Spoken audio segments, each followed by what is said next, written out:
Today at the Capitol, Texas-based organizations that help those dealing with domestic violence and sexual assault are asking for better protection for survivors. The organizations rallied and pushed for bipartisan legislation that would further assist victims. KVUE's Natalie Haddad joins us now from the Capitol with more. Natalie? Hi, Brian. Hi, Quita. The bills pushed today at the rally on the south steps of the Capitol surround ways to further protect victims who choose to take their case through the criminal justice system. And it sort of uncovered these systemic failures that had happened that had allowed him to continue doing this horrible crime. In 2017, Tracy Matheson lost her daughter. She says her daughter's abuser and killer had escaped justice. My daughter, Molly, was raped and murdered in April of 2017. And the individual who was responsible for her murder was someone who was known for raping and strangling women in the state of Texas. He had been investigated multiple times by multiple agencies, and no one did anything about it. In the years since, advocacy groups have pushed for laws to better protect victims of domestic violence and sexual assault before, during, and after the criminal justice system is involved.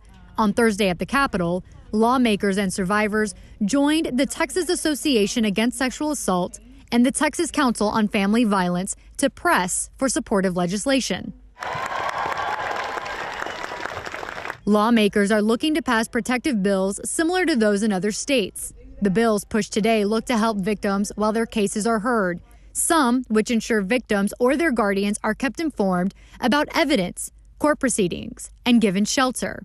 Others that make sure information about an offense and the offender are properly documented, and victims and their guardians are properly advocated for and represented by legal counsel. We do a terrible job with how we respond when we hear someone has been sexually assaulted, placing blame at the victim instead of at the perpetrator. Tracy was able to pass a law in her daughter's name in 2019 requiring law enforcement use a program to input information about the offender and the offense. She said she believes these new bills are further steps in the right direction. We have a long way to go, but we're not going to get there without taking these little steps and having hard conversations and pushing people to kind of reevaluate.